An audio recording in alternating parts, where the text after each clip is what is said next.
Hello everyone, welcome to MS education TV. 9th class के जितने भी स्टूडेंट हैं एक बार इस वीडियो को ज़रूर देखें। इस वीडियो में आपको मैथमेटिक्स का कंप्लीट सॉल्यूशन देखने को मिलेगा। यदि आपको और भी सब्जेक्ट के सॉल्यूशन देखने हैं तो मेरे यूट्यूब चैनल के ऊपर जाके देख सकते हैं। और यदि आपको क्वेश्चन पेपर डाउनलोड करने विद आंसर तो इसी वीडियो के डिस्क्रिप्शन में आपको वेबसाइट का लिंक मिल जाएगा, वहाँ से आप इनको डाउनलोड कर सकते हैं। फर्स्ट क्वेश्चन देखिए, which of the following is an irrational number. आपको बताना है इनमें से कौन सा इरेशनल नंबर है। तो इरेशनल नंबर वो होता है जिसको हम p/q की फॉर्म में नहीं लिख सकते, जिसका स्क्वायर रूट कंप्लीट नहीं निकलता। इसके अलावा एक होता है रेशनल नंबर जिसको हम p/q की फॉर्म में लिख सकते हैं, जिसका स्क्वायर रूट निकलता है। तो इनमें से इरेशनल नंबर आपको छांटना है। तो पहला देखिए, √4 की वैल्यू होती है 2, √9 की होती है 3, तो ये एक आपका रेशनल नंबर है। नेक्स्ट वाले को यदि हम सोल्व करें, 3 से काटेंगे 12 को तो 4 बचेगा, 4 का स्क्वायर रूट होता है 2, तो ये भी आपका एक रेशनल नंबर है। लास्ट वाला 81 का स्क्वायर रूट होता है 9, ये भी आपका क्या एक रेशनल नंबर है। हमें इरेशनल नंबर बताना है, तो जो सी ऑप्शन बच गया अपना, तो ये क्या हो जाएगा अपना एक इरेशनल नंबर, यानी कि √7 की जो वैल्यू है कंप्लीट नहीं आएगी। नेक्स्ट क्वेश्चन देखिए, नेक्स्ट है what will be the zero of the polynomial. यहाँ पे पोलिनोमियल दिया गया है, इसका आपको जीरो बताना है। जीरो का मतलब क्या होता है, इसका सॉल्यूशन, कि वेरिएबल की जगह पे हम जो है वैल्यू रखें उसकी, और सोल्व करने के बाद जो पोलिनोमियल है वो क्या किसके बराबर आ जाए, जीरो के, उसी को बोलते हैं हम जीरो या उसका सॉल्यूशन। तो 5x - 1 इज इक्वल टू 0। यहाँ पे जो -1 है आगे जाके प्लस का हो जाएगा, यहाँ पे जो 5 है मल्टीप्लाई में आगे जाके डिवाइड में। तो जो इसका जीरो आएगा, जो सॉल्यूशन आएगा, ये आएगा 1/5, यानी कि वेरिएबल x की वैल्यू कितनी आएगी, 1/5। तो इसमें कौन सा ऑप्शन राइट हो जाएगा अपना, बी ऑप्शन। नेक्स्ट क्वेश्चन है राइट कोफिशिएंट ऑफ x³। आपको x³ का कोफिशिएंट बताना है। तो सबसे पहले यहाँ पे जो x³ की टर्म है इसको लिख लेते हैं -7x³। तो जिसका कोफिशिएंट पूछा जाए उसको छोड़ के जो भी बच गया वो उसका कोफिशिएंट है। तो यहाँ पे जो -7 है x³ का क्या हो जाएगा, कोफिशिएंट। तो इसमें कौन सा ऑप्शन राइट हो जाएगा अपना, सी ऑप्शन। नेक्स्ट है .05 लाइज ऑन। तो 05 कहाँ पे लाई करता है, तो देखिए सबसे पहले यहाँ पे मैं जो है चारों क्वाड्रेंट बना लेता हूँ, फर्स्ट सेकंड थर्ड फोर्थ। तो अगर x की वैल्यू 0 दे रखी है तो ये कहाँ पे मिलेगा आपको, y एक्सिस पे, 1 2 3 4 5। ये जो 5th नंबर पे पॉइंट है यहाँ पे x की वैल्यू 0 और y कितना है, 5 है। तो ये बताना हमें 05 कहाँ पे लाइक करेगा, ये करेगा आपका y एक्सिस के ऊपर। और इसी के अलावा अगर कभी आपको जो है y 0 देखने को मिल जाए और x हो 5, फॉर एग्जाम्पल, अगर y की वैल्यू 0 आ जाए तो x एक्सिस पे मिलेगा, और अगर x की वैल्यू 0 आ जाए तो y एक्सिस पे। तो यहाँ पे x की वैल्यू 0 दे रखी है, तो ये कौन से एक्सिस पे मिलेगा आपका, y एक्सिस पे। तो इसमें जो बी ऑप्शन क्या हो जाएगा अपना, राइट। नेक्स्ट क्वेश्चन देखिए, how many straight lines may be drawn from any one point two any other point. यानी कि एक पॉइंट से लेकर दूसरे पॉइंट तक हम कितनी स्ट्रेट लाइन जो है खींच सकते हैं। तो केवल एक लाइन जो है स्ट्रेट लाइन खींच सकते हैं, ठीक है, ओनली वन। यानी कि दो जो पॉइंट हैं उनके बीच में जो स्ट्रेट लाइन हम केवल एक ही ड्रा कर सकते हैं। तो इसमें कौन सा ऑप्शन राइट हो जाएगा अपना, बी ऑप्शन इसका राइट हो जाएगा। नेक्स्ट क्वेश्चन देखिए, ए डैश इज ब्रेथलेस लेंथ। आपको बताना कौन सी जो है ब्रेथलेस होती है, जिसकी जो है चौड़ाई नहीं होती। तो पॉइंट की देखिए, पॉइंट की न लेंथ होती है न ब्रेथ होती है। स्क्वायर और रेक्टेंगल की लेंथ और ब्रेथ दोनों होती हैं, ठीक है। लेकिन आपको बताना है कौन सी की जो है केवल जो है लेंथ होती है, ब्रेथ नहीं होती। तो वो किसकी है, लाइन की ओनली क्या होती है, लेंथ, चौड़ाई नहीं होती। और पॉइंट की कुछ भी नहीं होती, लेंथ भी नहीं होती और ब्रेथ भी नहीं होती, ठीक है। तो इसमें जो डी ऑप्शन क्या हो जाएगा अपना, राइट। नेक्स्ट क्वेश्चन है which of the following needs a proof. Proof की जरूरत किसको होती है, तो ये सभी को पता है, थ्योरम को जो है प्रूफ की जरूरत होती है। तो इसमें जो सी ऑप्शन क्या हो जाएगा अपना, राइट। नेक्स्ट क्वेश्चन है each angle in a semi circle. एक सेमी सर्कल है उसके अंदर ईच एंगल। तो देखिए अगर यहाँ पे मैं सर्कल बना लेता हूँ, इसको सर्कल बोलते हैं। सेमी सर्कल होता है सर्कल का आधा पार्ट, यानी कि अगर ऊपर वाला पार्ट लेंगे तो ये सेमी सर्कल है जो आपको ऊपर वाला दिख रहा है। इसके अंदर जो कितने भी एंगल अगर हम बनाते हैं, जितने भी एंगल ड्रा करेंगे वो सभी 90 डिग्री के होंगे। याद रखना आपको, कितने भी एंगल बना लो, इनफाइनाइट एंगल होते हैं। तो इसके अंदर जितने भी एंगल बनेंगे सेमी सर्कल के अंदर वो सभी 90 डिग्री के होते हैं। तो इसको बोलेंगे हम राइट एंगल। तो इसमें जो बी ऑप्शन क्या हो जाएगा अपना, राइट। नेक्स्ट है two parallelograms are on equal base and between the same parallel line. यानी कि कोई भी दो पैरेलल लाइन है, यहाँ पे मैंने दो पैरेलल लाइन ड्रा कर ली है। इसने बोला है कि दो पैरेललोग्राम है, तो यहाँ पे मैंने एक पैरेललोग्राम यहाँ पे बना दिया, एक इसी की साइड में एक और बना दिया। दोनों का देखिए बेस, दोबारा बना देता हूँ मैं एक बार। यहाँ पे मैंने दो पैरेलल लाइन जो ड्रा कर ली हैं, इनके बीच में दो पैरेललोग्राम बनाने आपको। तो यहाँ पे देखिए मैंने एक पैरेललोग्राम ये बना दिया, एक और बनाना है लेकिन उसका बेस सेम होना चाहिए, तो नीचे वाला जो बेस है ये सेम रखना है। तो यहाँ पे साइड में मैं एक और बना लेता हूँ, ये वाला, ठीक है। अब दो पैरेललोग्राम बना दिए हैं, दोनों का बेस सेम है, दोनों सेम पैरेलल लाइन के बीच में है, तो दोनों का एरिया होगा बराबर। और जब एरिया अगर बराबर होगा तो एरिया का रेशियो हो जाएगा 1:1। तो इसमें कौन सा ऑप्शन राइट हो जाएगा अपना? B option. 9th के क्वेश्चन का आंसर होगा बी। नेक्स्ट क्वेश्चन है वॉल्यूम ऑफ कोण। कोण का आपको वॉल्यूम बताना है। तो कोण आपको जो पता होगा इस टाइप का होता है, जैसे जोकर की कैप होती है, बर्थडे कैप है, इसको बोलते हैं हम कोण। इसके अगर वॉल्यूम की बात करें तो ये होता है 1/3 πr²h, यानी कि सिलेंडर के वॉल्यूम का 1/3, ठीक है। सिलेंडर के वॉल्यूम का होता है 1/3, तो इसमें जो राइट आंसर हो जाएगा 1/3 πr²h। नेक्स्ट क्वेश्चन देखिए, the value of y is dash on x axis. तो y की वैल्यू एक्स एक्सिस के ऊपर बतानी है। अगर ये एक्स एक्सिस है इधर, इसके ऊपर अगर कहीं पे भी y ड्रा करोगे, y अगर लिखोगे तो x कुछ भी हो सकता है, लेकिन y इसके ऊपर क्या रहेगा? हमेशा 0। तो x एक्सिस के ऊपर y की वैल्यू क्या होती है? 0, याद रखनी है आपको। और अगर इसी के अलावा अगर आपसे इसके ऊपर पूछ लेते y एक्सिस के ऊपर, तो y के ऊपर x की वैल्यू 0 होती है, ठीक है। तो इसमें जो अपना राइट आंसर क्या हो जाएगा? बी। नेक्स्ट है probability of an event lies between 0 and 1। तो देखिए प्रोबेबिलिटी जो होती है 0 और 0 से बड़ी, 0 या 0 से बड़ी होती है, 1 या 1 से क्या होती है? छोटी। तो आपको बताना है कि प्रोबेबिलिटी 0 और 1 के बीच लाई करती है, आपको ट्रू और फॉल्स में बताना है। तो इसका आंसर आप मुझे कमेंट सेक्शन में बताएंगे, मैंने यहाँ पे लिख भी दिया है। तो ये ट्रू आएगा या फॉल्स आएगा, जरूर कमेंट सेक्शन में बताएं इसका। यहाँ पे जो प्रोबेबिलिटी मैंने लिख रखी है। नेक्स्ट है each rational number is an integer. क्या सभी रेशनल नंबर इंटीजर होते हैं? तो इंटीजर उनको बोलते हैं जो कंप्लीट नंबर होते हैं, जो पॉजिटिव भी होते हैं, नेगेटिव भी होते हैं, जीरो भी होती है। जैसे कि -2, -1, 0, 1, 2, ये सारे इंटीजर हैं, ठीक है। लेकिन रेशनल नंबर जो है आपके फ्रैक्शन में भी हो सकते हैं, ठीक है, इस तरीके से -5/7 भी हो सकते हैं। तो क्या सभी रेशनल नंबर इंटीजर होते हैं? तो सभी नहीं होते। वैसे इसके अलावा अगर मैं लिख देता हूँ 5, तो 5 एक रेशनल नंबर है, क्योंकि मैं लिख सकता हूँ 5/1, और 5 क्या एक इंटीजर भी है। लेकिन सभी रेशनल नंबर की बात की जा रही है, तो सभी रेशनल नंबर क्या नहीं होते? इंटीजर नहीं होते। तो इसमें क्या आ जाएगा आपका? फॉल्स, ठीक है। जो आपका 13 है यहाँ पे क्या आ जाएगा? फॉल्स, ठीक है। नेक्स्ट है a terminated line can be produced indefinitely. एक टर्मिनेटेड लाइन है भाई, रुकी हुई लाइन है, क्या उसको हम कितना ही बढ़ा सकते हैं? तो बिल्कुल सही है, एक जो रुकी हुई लाइन है इसको आप अगर आप जितना चाहे उतना बढ़ा सकते हैं। तो इसका जो राइट आंसर क्या आ जाएगा? ट्रू, ठीक है। जो आपका 14 है इसका आंसर आएगा ट्रू। नेक्स्ट देखिए, a circle has only finite number of equal code. एक सर्कल की केवल फाइनाइट नंबर ऑफ कोड होती है, इक्वल कोड। तो देखिए अगर कोड की बात करें तो एक सर्कल के अंदर इनफाइनाइट होते हैं भाई इक्वल कोड। आप जितनी चाहो उतनी ड्रा कर लो इक्वल कोड, इस तरीके से जितनी भी चाहो उतनी ड्रा कर सकते हो, ठीक है। तो इसने बोला केवल फाइनाइट ही होती हैं। क्या फाइनाइट का मतलब होता है कुछ इक्वल कोड होती हैं? क्या तो कुछ नहीं होती। कितनी होती हैं? इनफाइनाइट इक्वल कोड होती हैं, याद रखना, इनफाइनाइट। तो इसने फाइनाइट बोला है, तो ये क्या कह रहा है? गलत कह रहा है। तो इसमें क्या आ जाएगा यहाँ पे? फॉल्स। 15 का जो है राइट आंसर क्या आ जाएगा? फॉल्स। नेक्स्ट देखिए, a median of a triangle divides it into 2 triangles of equal area. एक जो मीडियन होता है ट्रायंगल को 2 इक्वल एरिया में काटती है। तो मीडियन क्या होता है? किसी एक वर्टेक्स से अगर सामने वाली साइड के मिड पॉइंट को मिला दें, ठीक है, थोड़ा सा साइड में हो गया, हाँ यहाँ पे।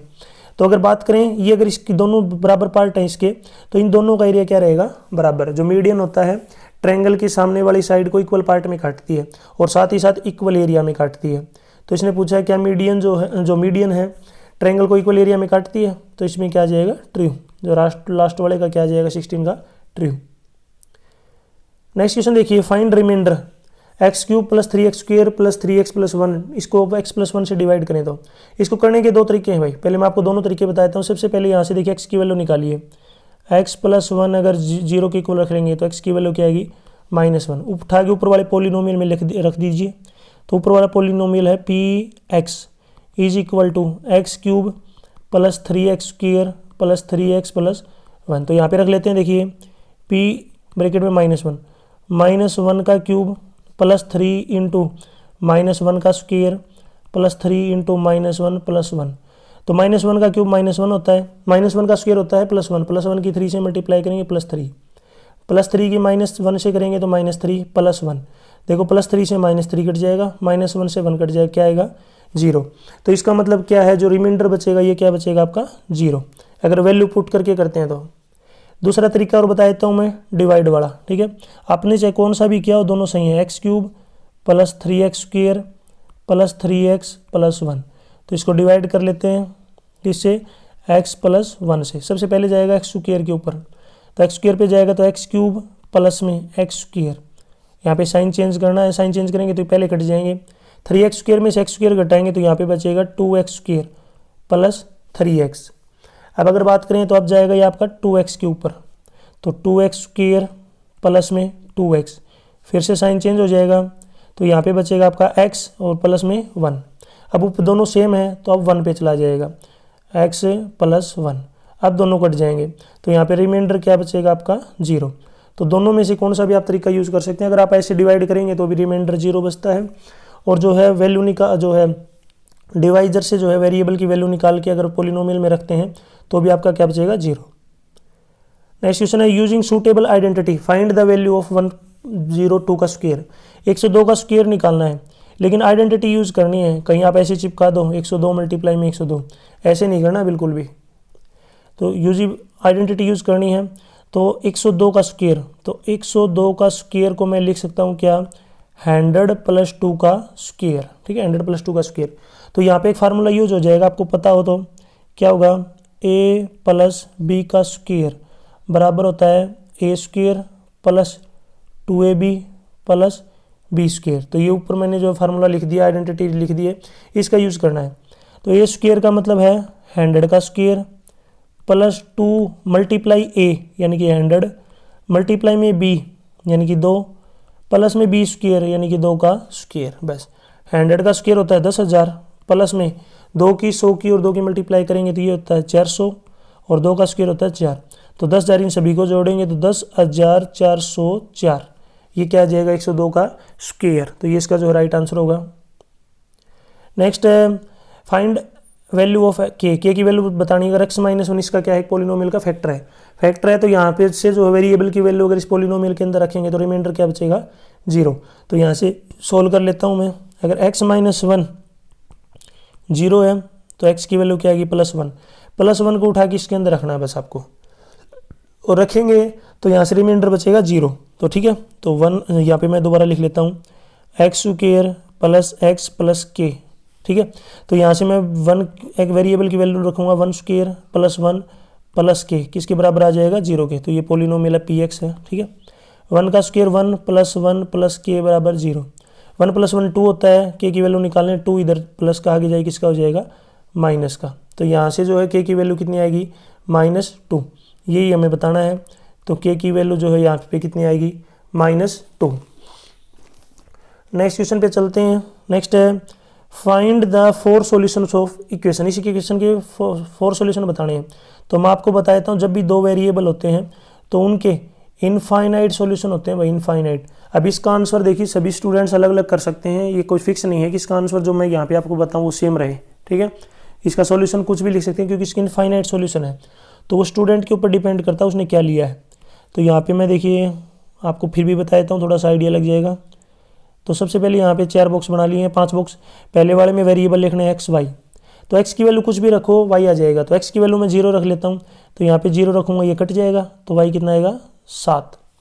फिर मैं एक्स की जगह पे 2 रख लेता हूँ, तो यहाँ पे 2 रखूँगा, तो मल्टीप्लाई करूँगा 4 आगे जाके 7 में से माइनस हो जाएगा, तो वाई कितना आ जाएगा अपने पास 3। फिर मैं एक्स की वैल्यू 3 रख लेता हूँ, 3 रखूँगा यहाँ पे, तो 6 बनेगा, 6 आगे जाके 7 में से माइनस हो जाएगा, कितना बचेगा 6। तो यहाँ 1, तो वाई कितना आएगा 1। एक्स की वैल्यू अगर मैं यहाँ पे 4 रखूँ, यहाँ पे 4 रखूँगा तो 2 की 4 से मल्टीप्लाई 8 आगे जाके 7 में से माइनस हो जाएगा, तो -1, तो वाई की वैल्यू आएगी -1। तो ये सॉल्यूशन बन जाएंगे इसके। कौन कौन से, एक तो बनेगा 0 7, दूसरा 2 3, अगला 3 1, और अगला बनेगा 4 और -1। इसके अलावा इसके और भी सॉल्यूशन हो सकते हैं इनफाइनाइट, मैंने आपको बता दिया है। नेक्स्ट क्वेश्चन देखिए, find the value of P की वैल्यू बतानी है। अगर एक्स की वैल्यू 2 और 1 की वैल्यू वाई की वैल्यू 1 है, इसके सॉल्यूशन है भाई। तो अभी जो क्वेश्चन किया था ना जिसमें हमने के की वैल्यू निकाली थी, सेम वैसा ही क्वेश्चन है इस टाइप का ही। तो यहाँ पे एक्स और वाई की वैल्यू रख लेंगे, तो 2x प्लस में 3y is equal to p. तो एक्स की वैल्यू अपने पास दे रखी है, कितनी है 2, तो यहाँ पे रख दिया, प्लस में 3 इंटू वाई की वैल्यू है 1 रख दिया, इज इक्वल टू पी। 2 की 2 से मल्टीप्लाई 4, 3 की 1 से multiply 3 is equal to p. तो 4 और 3 कितना हो गया 7। तो यहाँ से जो वाई पी की वैल्यू कितनी आएगी यहाँ पे 7, तो 7 इसका राइट आंसर होगा। नेक्स्ट क्वेश्चन देखिए यहाँ पे, दो ट्रायंगल हैं, दोनों कॉन्ग्रुएंट है, एक है पी आर क्यू, तो यहाँ पे मैं ट्रायंगल बना लेता हूँ दोनों ही, ठीक है। इस तरीके से जो ट्रायंगल बनेगा पी आर क्यू ट्रायंगल बन गया। दूसरा ट्रायंगल है सी बी ए, तो यहाँ पे दूसरा ट्रायंगल बना लेता हूँ मैं सी बी ए। दोनों अगर कॉन्ग्रुएंट हैं तो मैं साइड बराबर बता देता हूँ, तो p r side c b के बराबर है, q r side a b के बराबर है, और जो पी क्यू साइड है ये ए सी के बराबर है, तो ये मैंने पहले लिख दिया। एंगल की बात करता हूँ तो एंगल ए सी के बराबर होगा, एंगल आर बी के बराबर होगा, एंगल क्यू आपका ए के बराबर होगा, ठीक है। तो यहाँ पे मैंने अच्छे से टिक लगा दिए हैं, पता चल जाएगा आपको। सबसे पहले भाई क्यू आर किसके बराबर है, तो यहाँ पे देख के आराम से बता सकते हो क्यू आर जो है किसके बराबर है, तो कि क्यू आर किसके बराबर हो जाएगा आपका ए बी के, ठीक है। पी आर किसके बराबर है, तो पी आर नीचे वाली साइड ही किसके बराबर हो जाएगी सी बी के, पी आर बराबर है सी बी। नेक्स्ट है पी क्यू, ये वाली साइड इसके बराबर हो जाएगी किसके ए सी के, तो पी क्यू बराबर किसके ए सी लिख दो या सी ए लिख दो, कोई दिक्कत नहीं है। एंगल बी किसके बराबर है, एंगल ये वाला बी, तो ये आर के बराबर हो जाएगा, तो एंगल बी बराबर एंगल आर। तो इस तरीके से आपको लिखना था, angle b is equal to angle r. Next आपको रेशनलाइज करना है इसको, 1/√5 प्लस में √2। रेशनलाइज का मतलब क्या होता है डिनोमिनेटर का, कि डिनोमिनेटर से आपको जो स्क्वायर रूट की जो टर्म है उनको रिमूव करना है, ठीक है। तो यहाँ पे देखिए लिख लेता हूँ मैं नीचे 1/√5 प्लस में √2, इसको मल्टीप्लाई कर लेंगे √5 माइनस √2 से, साइन चेंज करके इसको मल्टीप्लाई और डिवाइड करना है, तो √5 माइनस √2 से मल्टीप्लाई और डिवाइड। ऊपर वाले की 1 से मल्टीप्लाई करेंगे तो ऊपर वाला तो सेम रहेगा, √5 माइनस √2। नीचे यहाँ पे a प्लस बी और a माइनस बी का फार्मूला बन जाएगा a square minus b square, यानी कि √5 का स्क्वायर माइनस √2 का स्क्वायर। आगे देखिए √5 माइनस √2 डिवाइड में √5 का स्क्वायर, रूट से स्क्वायर कैंसिल हो जाएगा 5, माइनस स्क्वायर से रूट कैंसिल कितना 2, तो ये आएगा आपका √5 माइनस √2 और डिवाइड में 3, ये इसका रेशनलाइज हो जाएगा √5 माइनस √2 डिवाइड में 3। तो यहाँ पे मैं लिख देता हूँ √5 माइनस में √2 डिवाइड में 3, इसका क्या हो जाएगा राइट आंसर। नेक्स्ट है सिंप्लीफाई करना है इसको, 32 को मैं लिखता हूँ 2 की पावर 5 और इसकी पावर कितनी है 2/5, पावर आपस में मल्टीप्लाई हो जाती हैं, तो 2 की पावर 5 मल्टीप्लाई में 2/5, 5 से 5 कैंसिल, तो यहाँ पे बचेगा 2 की पावर 2, और 2 की पावर 2 कितना होता है 4, तो नेक्स्ट वाले का जो राइट आंसर कितना हो जाएगा 4। नेक्स्ट देखिए यहाँ पे आपको देखिए क्वाड्रेंट दिए गए हैं कार्टेशियन प्लेन के अंदर, यहाँ पे देखिए एक्स और वाई दोनों एक्सिस दी गई हैं, आपको पता होगा ये फर्स्ट क्वाड्रेंट होता है, इसको सेकंड बोलते हैं, यहाँ पे थर्ड और इधर वाले को बोलते हैं फोर्थ। तो इसमें सभी के आपको कोऑर्डिनेट बताने हैं भाई, एक बार ध्यान से देख लीजिए, नंबर वाइज मैं आपको बता देता हूँ। तो आप एक बार इसमें ऊपर ले देख लीजिए, ए बी सी डी सभी के बताने हैं, तो मैं नंबर वाइज आपको दिखाता हूँ। सबसे पहले देखिए यहाँ पे ए दिया गया है, तो ए के जो हैं कोऑर्डिनेट बनेंगे क्या 3 और 0, ठीक है। दूसरा है भाई बी, यहाँ पे बी आपको दिख रहा होगा, तो बी के कोऑर्डिनेट हो जाएंगे एक्स की वैल्यू 5 और वाई की वैल्यू 0, क्योंकि ये कौन सी एक्सिस के ऊपर है एक्स एक्सिस के ऊपर, एक्स एक्सिस पे वाई की वैल्यू होती है 0। नेक्स्ट है भाई सी आपका ये रहा, सी आपका जो है कौन से पे है वाई एक्सिस पे, वाई एक्सिस पे एक्स की वैल्यू क्या होती है 0, तो सी के जो है ये आएंगे कोऑर्डिनेट 0 और 3। नेक्स्ट है भाई डी ये भी आपका एक्स एक्सिस पे है, तो एक्स एक्सिस पे वाई की वैल्यू 0, तो डी के जो कोऑर्डिनेट होंगे ये होंगे -5 और 0। नेक्स्ट है ई जो है कहाँ पे है नीचे है ई, तो ई के जो कोऑर्डिनेट हैं ये आएंगे 0 एक्स की वैल्यू 0 और वाई -4। तो ये सभी जो है कोऑर्डिनेट मैंने बता दिए हैं a b c d e. Next question है भाई डी का आप शीशा बताना भाई, आप शीशा होता है एक्स कोऑर्डिनेट की वैल्यू यानी कि एक्स की, तो डी अपने पास है, डी के जो है कोऑर्डिनेट क्या है -5 और 0, लेकिन अब शीशा बताना है ओनली, तो इसका जो है अब शीशा क्या बनेगा ए जो है यहाँ पे मैं लिख देता हूँ, अब शीशा जो है क्या होगा इसका -5, तो -5 लिखना ओनली आपको।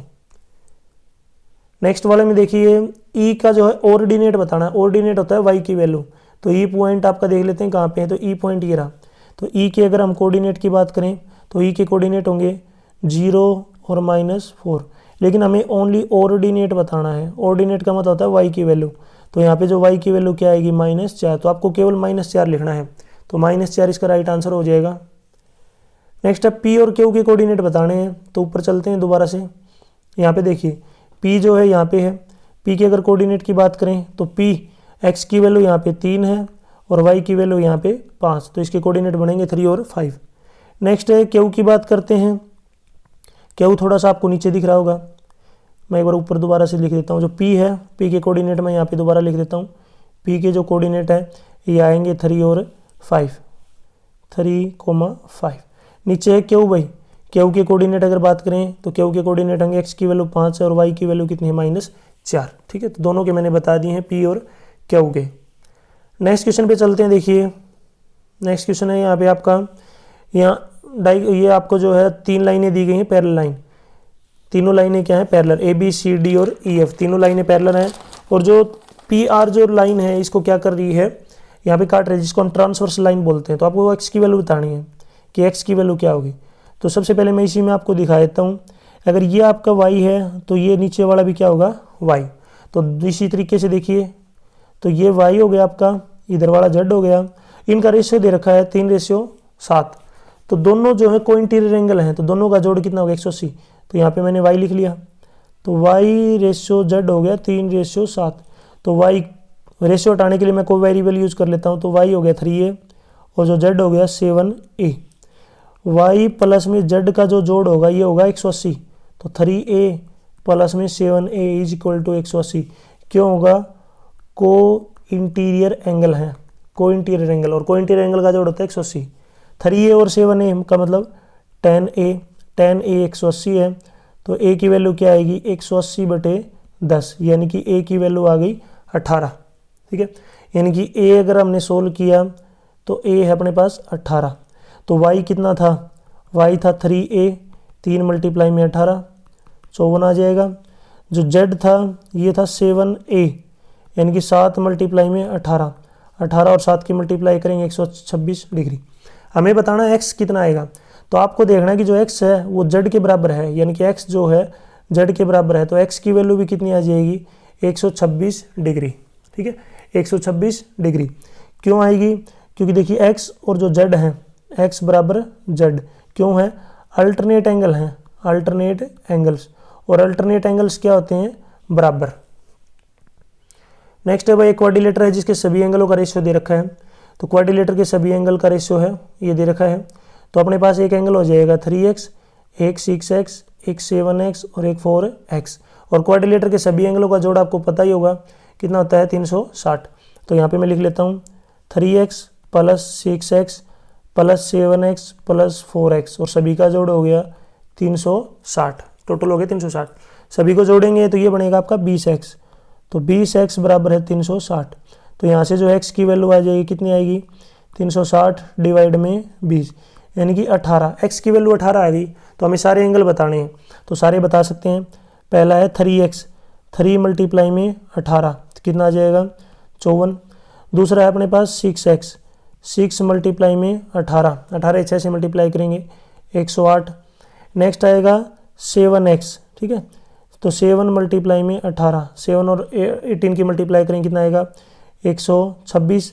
और लास्ट है अपना 4x, तो 4 × में 18 तो ये आ जाएगा 72। तो सारे एंगल आ चुके हैं। तो पहला जो एंगल है ये है 54, दूसरा है 108, तीसरा है 126 और चौथा है 72। तो ये सारे एंगल आ चुके हैं। नेक्स्ट क्वेश्चन देखिए, इन द गिवन फिगर में जो है पी क्यू आर 100 डिग्री का है। पी क्यू आर जो है पॉइंट है सर्कल के ऊपर, ओ इसका सेंटर है। एंगल ओ पी आर बताना, ये वाला एंगल बताना कितने का होगा। ठीक है, तो सबसे पहले देखिए ये जो है इस ट्रायंगल में आता है। अगर इस ट्रायंगल अगर ये एक्स है तो ये दूसरा भी जो है बराबर होगा। क्यों? पी क्यू और आर क्या है, रेडियस है, ये बराबर है। अगर अपने पास ये एंगल आ जाए, ये एंगल, तो हम निकाल सकते हैं। ये एंगल डायरेक्ट नहीं आएगा, सबसे पहले हमें ये एंगल निकालना पड़ेगा। क्यों? देखिए एक सर्कल होता है, अगर सर्कल के ऊपर कोई कोर्ड है तो वो जो है सेंटर के ऊपर कितने डिग्री का एंगल बनाती है। ठीक है, सेंटर पे अगर बनाती है वो मान लिया 2x का डबल बनाती है, तो बचे हुए पार्ट पे कितने का बनाएगी, x का बनाएगी। तो आपको याद रखना है angle subtended by the code at the centre is the double at the remaining part of the circle.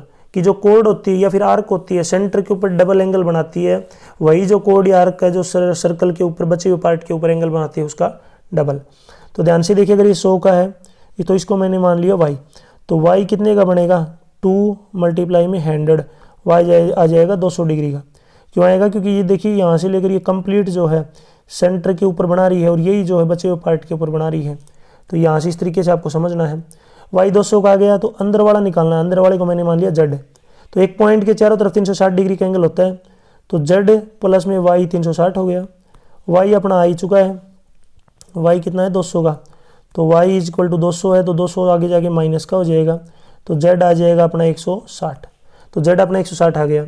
अब मैं इस ट्रायंगल को दोबारा थोड़ा बड़ा करके बना लेता हूँ यहाँ पे, थोड़ा समझाने के लिए, आपको ध्यान से समझना। इसका एक पॉइंट का नाम P है, यहाँ पे Q है, यहाँ पे O है। अपने पास ये जो एंगल है ये आ चुका है 160। हमें ये एंगल निकालना है, इसको मान लिया x, इसको मान लिया x। दोनों एंगल बराबर क्यों है? क्योंकि PO और OR बराबर हैं, क्योंकि रेडियस है। बस अब सोल्व कर लेते हैं।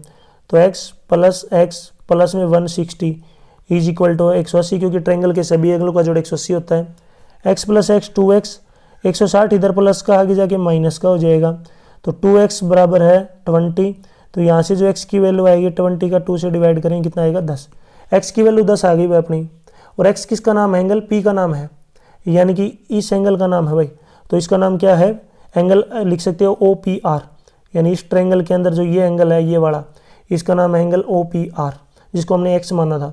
तो angle OPR is equal to x कितने डिग्री का आ गया ये? 10 डिग्री। 10 डिग्री इसका राइट हो जाएगा।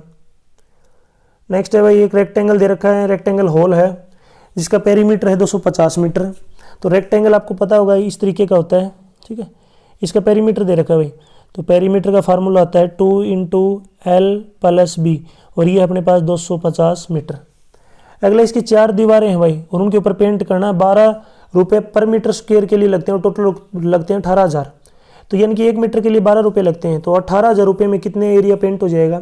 तो चारों दीवारों का जो एरिया होता है जिसको हम बोलते हैं लेटरल सरफेस एरिया, LSE, उसका फार्मूला होता है 2 × L + B मल्टीप्लाई में हाइट। ये चारों दीवारों का एरिया है, और चारों दीवारों के टोटल रुपये हैं 18,000। तो डिवाइड कर देंगे इसको 12 से, तो ये टोटल एरिया आ जाएगा। और 18,000 को जब 12 से डिवाइड करते हैं तो ये आता है 1500, ठीक है। तो चारों दीवारों का एरिया 1500 है, पेरीमीटर 250 है, आपको हाइट निकालनी है। तो बस क्या करना है कि ये जो 2 × L + B है, बस यहाँ पे इसकी जगह पे रखना है बस। तो इसकी वैल्यू आपको पता ही है 250 है, मल्टीप्लाई में h बराबर 1500। देखिए नीचे भी 2 × L + B है, ऊपर भी 2 × L + B है, उठा के यहाँ पे रख देना, सेम वैल्यू, सोल्व करने की जरूरत नहीं ज़्यादा। तो 250 इधर मल्टीप्लाई में है, आगे जाके डिवाइड में हो जाएगा। बस डिवाइड करेंगे 1500 को 250 से, तो ये बचेगा आपका 6 मीटर। हाइट जो है उस कमरे की कितनी आ जाएगी? 6 मीटर। नेक्स्ट है देखिए question, the following observation have been arranged in ascending order. ये पहले से असेंडिंग ऑर्डर में है, तो आपको ये नहीं करना इनके असेंडिंग ऑर्डर में जचाएं, पहले से ही हैं। जिनका मीडियम 63 है, तो आपको x की वैल्यू बतानी है। तो मीडियन क्या होता है भाई? जब बीच में टर्म आती है, अगर बीच में एक टर्म आती है तो सही है, अगर 2 आती हैं तो बीच वाली जो दोनों हैं उनको जोड़ना पड़ेगा हमें, और जोड़ करने के बाद जो है अपना सॉल्यूशन आएगा।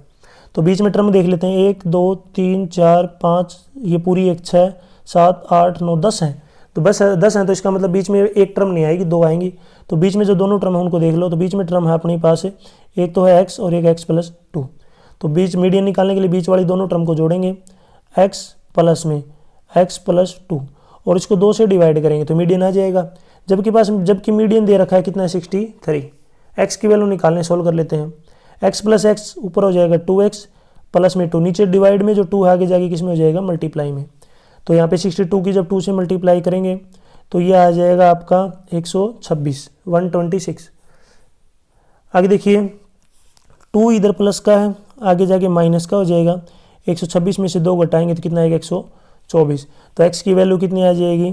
2 उधर मल्टीप्लाई में, इधर आगे डिवाइड में, तो x की वैल्यू कितनी आ जाएगी? 62। यहाँ पे जो x की वैल्यू है कितनी आ जाएगी? 62।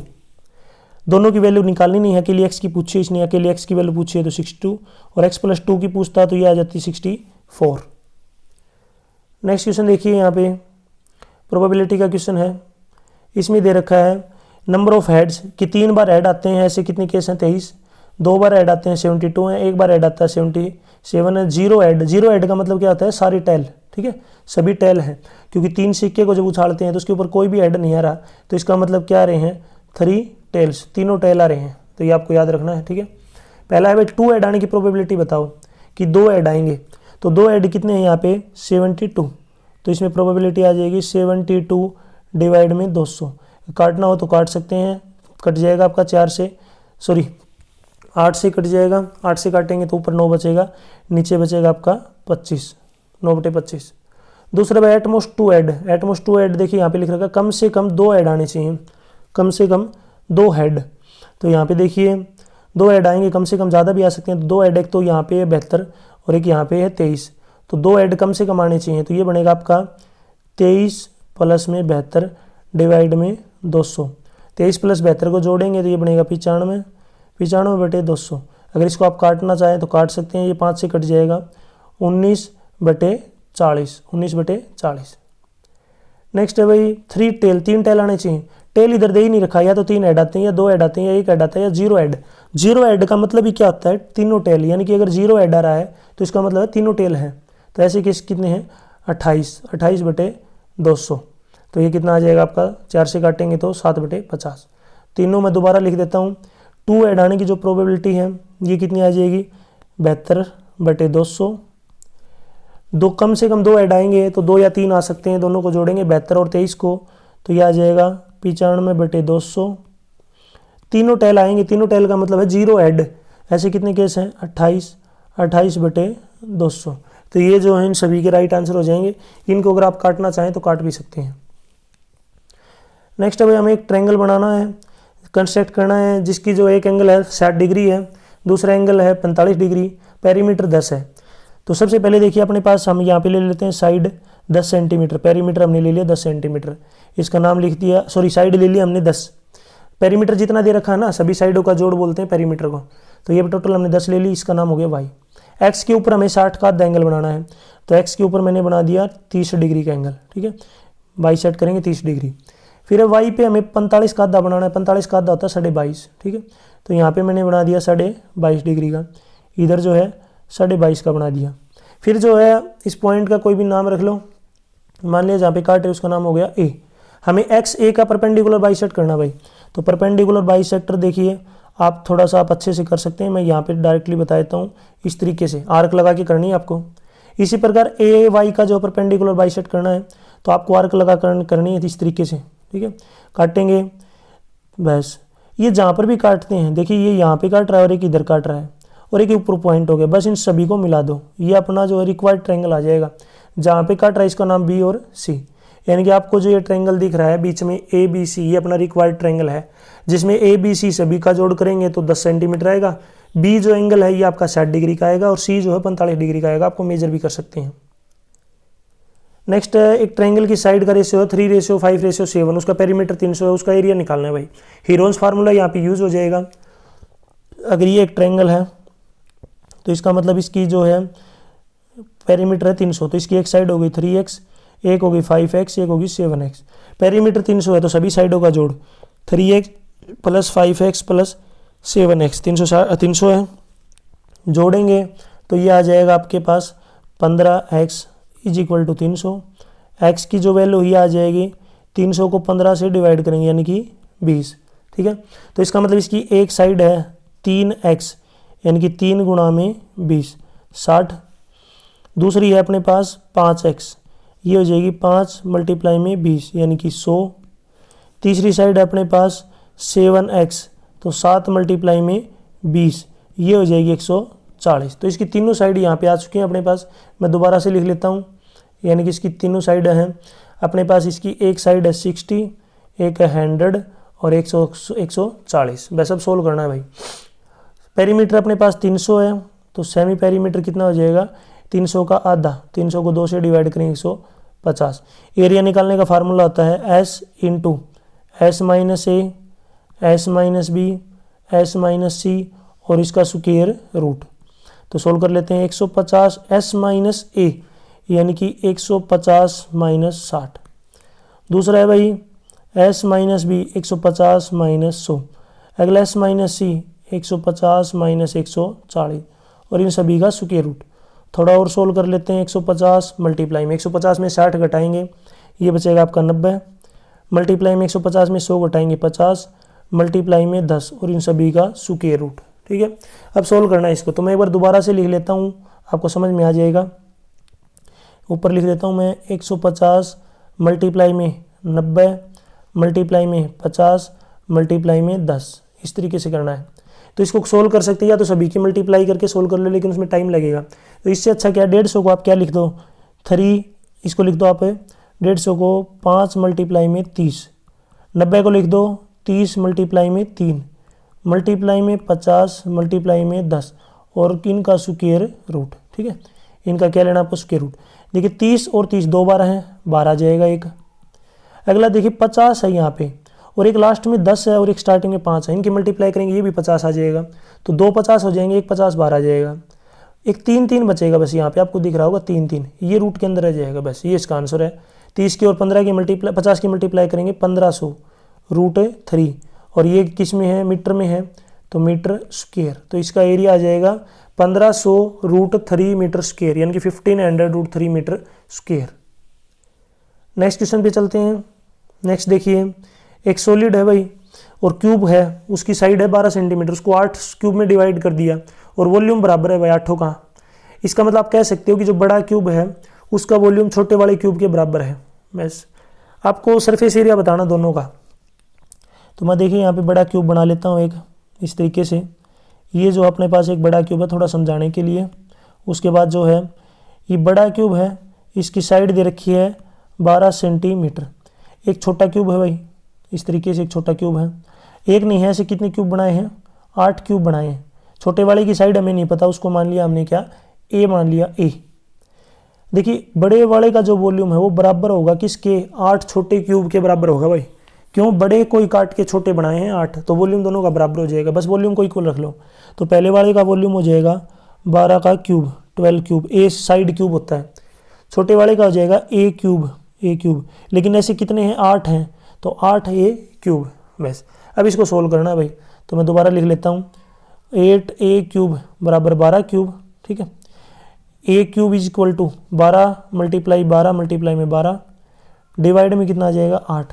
काट से इसको 2 से काटेंगे 6, 2 से काटेंगे यहाँ पे फिर से 6, फिर 2 से काटेंगे 6, तो ये आ जाएगा 6 का क्यूब। ए क्यूब 6 का क्यूब है, तो ए आ गया अपना 6, यानी कि जो छोटा क्यूब है उसकी साइड है 6, बड़े वाले की है 12। तो मैं एक बार दोबारा से यहाँ पे लिख देता हूँ, जो बड़ा है इसकी साइड 12 है और जो छोटा है इसकी साइड है यहाँ पे भाई 6।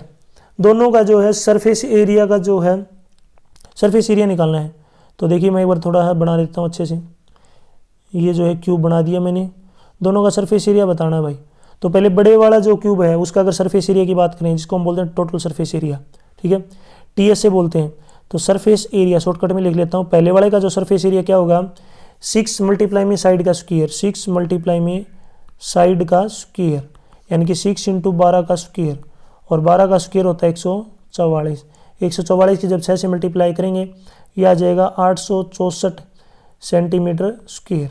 इसी प्रकार छोटे का निकालना सरफेस एरिया, तो ये हो जाएगा 6 मल्टीप्लाई में साइड का स्क्वायर, साइड है इधर 6 का स्क्वायर, 6 का स्क्वायर होता है 36, 36 की 6 से मल्टीप्लाई करेंगे 216 सेंटीमीटर स्क्वायर। ये दोनों का आंसर आ जाएगा। इसी की ओर में देखिए एक और क्वेश्चन दिया गया है। क्वेश्चन है, एक क्लोज्ड सिलेंडर वेसल है, बर्तन है, जिसकी हाइट 1 मीटर है, वॉल्यूम दे रखा है। इसको बनाने के लिए कितनी शीट की जरूरत पड़ेगी, तो ध्यान रखना एक क्लोज्ड है, क्लोज्ड का मतलब होता है टोटल सरफेस एरिया यूज होगा यहाँ पे, और टोटल सरफेस एरिया तभी निकलेगा जब अपने पास इसकी क्या हो, रेडियस हो। हाइट तो दे रखी है, रेडियस नहीं है। तो मैं सबसे पहले यहाँ पे बना लेता हूँ सिलेंडर।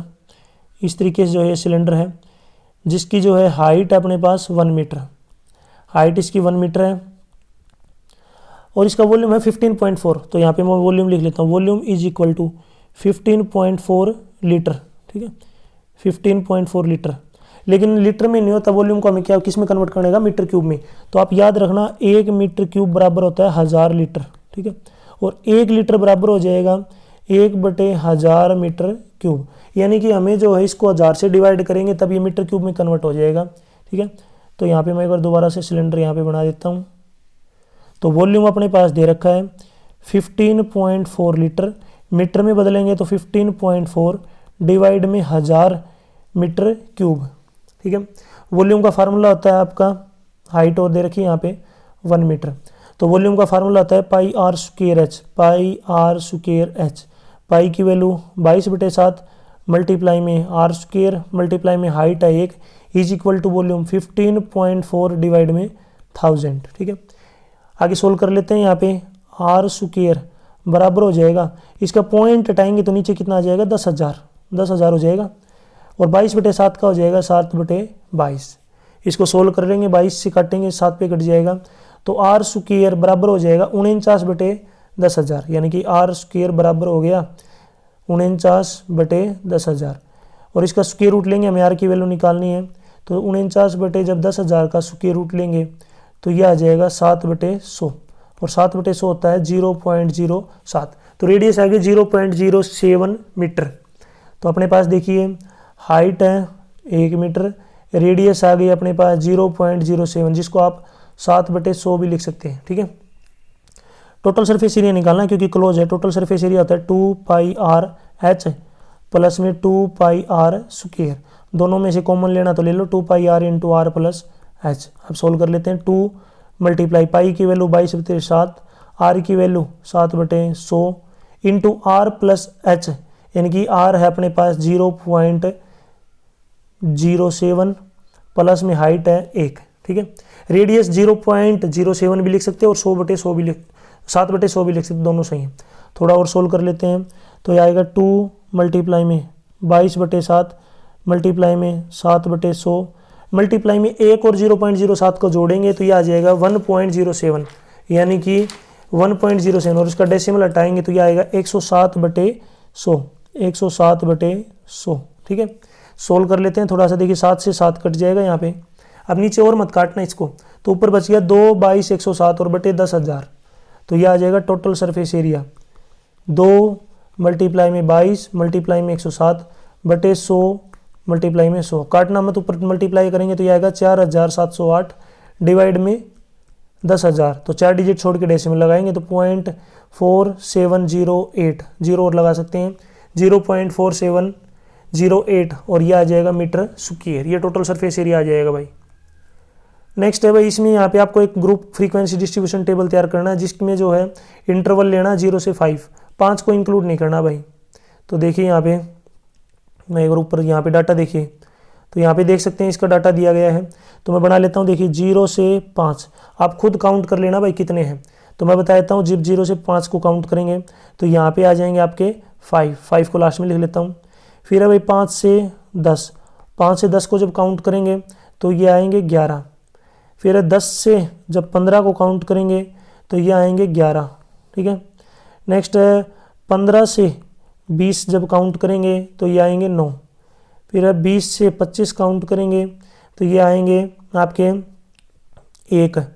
फिर 25 से जब 30 को काउंट करेंगे तो ऐसे हैं 1, और लास्ट में है 30 से 35 जब काउंट करते हैं ये है 2। तो लास्ट में फ्रीक्वेंसी आ गई। इसमें अगर आपको इस तरीके से टैली मार्क्स और बनाने हैं तो इस तरीके से डंडे खींच के 5। नेक्स्ट वाला 11 है तो 5 का पेयर बनेगा 2 और 1 लास्ट में। फिर 11 है, फिर से ऊपर वाला सेम बनेगा 5 का पेयर और 1 अलग। 9 का बनाना है तो 1 5 का पेयर बनेगा, 4 डंडे आएंगे। फिर है 1, फिर 1 और फिर 2। ये जो है इस तरीके से आप जो है इसके टेबल बना सकते हैं। थोड़ा अच्छे से आप खुद कर लेना, स्केल वगैरह से जो है इसको ड्रा कर सकते हैं। मैंने आपको थोड़ा सा हिंट दे दिया है। नेक्स्ट की तरफ चलते हैं भाई। नेक्स्ट है यहाँ पे इसका जो है बार ग्राफ तैयार करना है भाई। तो सबसे पहले देखिए यहाँ पे मैं एक ड्रा कर लेता हूँ। इस तरीके से जो मैंने ड्रा कर लिया। यहाँ पे गैप लेना आपको 200 का, ज़्यादा भी नहीं होगा कम भी नहीं होगा। 100 का गैप लेंगे तो 21 लाइनें लगेंगी, ज़्यादा हो जाएंगी। अगर आप 200 का गैप लेते हैं तो 200 के गैप में 11 लाइनें होंगी, तो 11 लाइनें ज़्यादा भी नहीं होती कम भी नहीं होती। 300 का भी ले सकते हैं, बाकी 200 का जो बेस्ट रहेगा आपके लिए। इधर आपके रुपए आ जाएंगे। सबसे पहले देखिए 200, उसके बाद 400, 600, 800, 1000, 1200, 1400, 1600, 1800, आगे 2000। थोड़ा सा देखिए थोड़ा लेंथी बनेगा, मैं एक बार इसको नीचे से जो है ड्रा कर लेता हूँ इस तरीके से। थोड़ा सा मैं यहाँ पे नीचे से ड्रा करता हूँ यहाँ पे। तो मैं 200 थोड़ा नज़दीक से स्टार्ट कर देता हूँ। सबसे पहले 200, 400, 600, 800, फिर 1000, फिर 1200, 1400, 1600, 1800, 2000, 2100 तक है तो हम इसको लास्ट 2200 तक बना देंगे। ठीक है, लास्ट अपना 2200। सबसे पहला है भाई ग्रोसरी के ऊपर 2100 रुपये हैं, तो बस आपको 2100 जहाँ पे आता है वहाँ तक आपको एक रेक्टेंगल ड्रा कर दें इस तरीके से, और आपका 2100 जो है 2000 और 2200 के बीच में आएगा, ये आपको याद रखना है। दूसरा आएगा भाई 600, क्लोथिंग के ऊपर 600 है तो क्लोथिंग वाला जो है 600 तक चला जाएगा। नेक्स्ट आएगा आपका एजुकेशन, इनके ऊपर नाम लिख लेना, इसको पहला ग्रोसरी का जी हो गया, क्लोथ का सी लिख दिया मैंने। एजुकेशन 1200 है तो ये 1200 तक लेके जाना है रेक्टेंगल। ठीक है, ये जो रेक्टेंगल आपका 1200 तक जाएगा, ये है 1200, एजुकेशन का ई लिख दिया मैंने। मिसलेनियस 1500 है तो ये 1500, 1600 और 1400 के बीच में होता है, तो यहाँ पे ये जो मैंने 1500 लिख दिया मिसलेनियस एम। सेविंग जो है 1000 है, 1000 रुपये, तो ये 1000 रुपये जो है सेविंग के हो गए। ठीक है, इस तरीके का जो है बार ग्राफ बनेगा, थोड़ा स्केल वगैरह से बनाएंगे ना, थोड़ा अच्छे से बन जाएगा आपका। ठीक है, यहाँ तक जो वीडियो, और नेक्स्ट जो है क्वेश्चन हो रह गया, on which item they spent मोर, सबसे ज़्यादा रुपए किस के ऊपर खर्च हो रहे हैं। तो आप ध्यान से देखेंगे सबसे ज़्यादा जो रुपए हैं ग्रोसरी के ऊपर खर्च हो रहे हैं 2100 रुपये। तो इसमें यहाँ पे देखिए राइट आंसर क्या हो जाएगा आपका ग्रोसरी, यहाँ पे स्पेलिंग लिख देनी है आपको। तो इसने पूछा है सबसे ज़्यादा रुपए किस पे खर्च हो रहे हैं, ग्रोसरी के ऊपर। यहाँ तक जो वीडियो अपनी कंप्लीट हो चुकी है, मैंने आपसे एक क्वेश्चन का आंसर पूछा है, अगर आपने वीडियो को ध्यान से देखा होगा तो उसका आंसर आप मुझे कमेंट सेक्शन में बताएंगे उसका क्या आंसर आएगा। बिल्कुल ईजी सा क्वेश्चन है, वीडियो को ध्यान से देखा होगा। और जिसने वीडियो को ध्यान से देखा है एक बार जरूर कमेंट सेक्शन में बताएं, यस टाइप करें, ये जरूर बताएं कि आपने वीडियो को कम्प्लीटली देखा और आपको अच्छी लगी या नहीं लगी, वो भी जरूर कमेंट सेक्शन में मेंशन करें। ठीक है, यदि आपको और भी सब्जेक्ट के सोल्ड क्वेश्चन पेपर की वीडियो देखनी है तो मेरे यूट्यूब चैनल के ऊपर जाके देख सकते हैं।